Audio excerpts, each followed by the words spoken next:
highly intelligent people will be highly successful. It's too good to be true. मुझे भी ऐसे ही लगता था कि जो हाईली इंटेलिजेंट लोग होते हैं वो सबसे ज़्यादा कामयाब होते हैं, लेकिन जब प्रैक्टिकली मैंने इससे एक्सपेरिमेंट किया और देखा तो मैं ख़ुद भी अपने आप को इंटेलिजेंट समझता था। इस वजह से मैंने काफ़ी चीज़ों में नुकसान भी किया अपना। तो हाईली इंटेलिजेंस और हाईली इंटेलिजेंट पीपल, जिसे मैं दो कैटेगरीज़ में डिवाइड करता हूँ आपकी आसानी के लिए। एक का हम अपनी आसान ज़बान में कहते हैं होशियार, और दूसरा होता है डेढ़ होशियार। तो मैं डेढ़ होशियार की बात करूँगा आज। बात थोड़ी सी अजीब है लेकिन हकीकत है कि जो हाईली इंटेलिजेंट लोग होते हैं वो अपनी तालीमी ज़िंदगी में तो कामयाब रहते हैं, और हमने बज़ाहिर भी देखा है कि जो हमारी क्लास में या किसी भी जगह पे हमने पढ़ा हो तो जो हाईली इंटेलिजेंट जो टॉपर्स होते थे they have good skills to cram. वो अच्छे से पढ़ सकते थे, वो अच्छे ग्रेड्स भी ले सकते थे, लेकिन वो अपनी ज़िंदगियों में हाईली सक्सेसफुल क्यों नहीं हो पाते?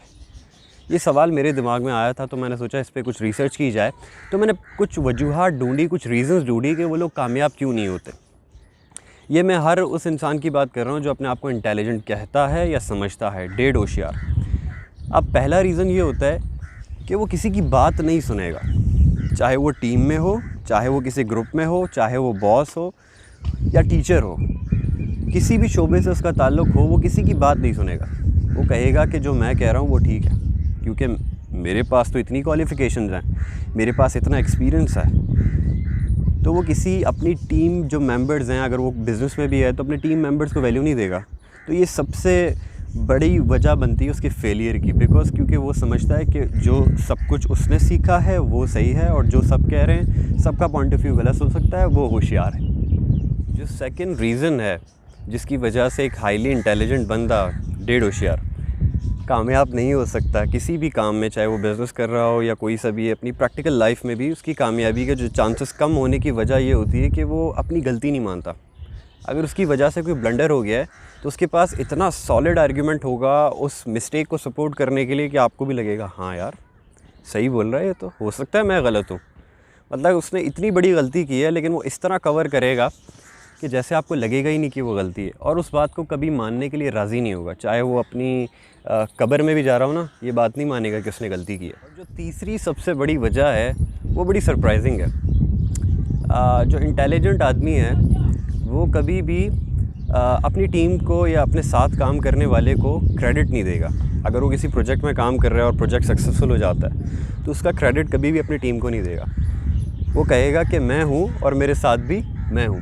वो कभी भी तुम्हारे साथ मैं हूँ, मेरे साथ भी मैं हूँ।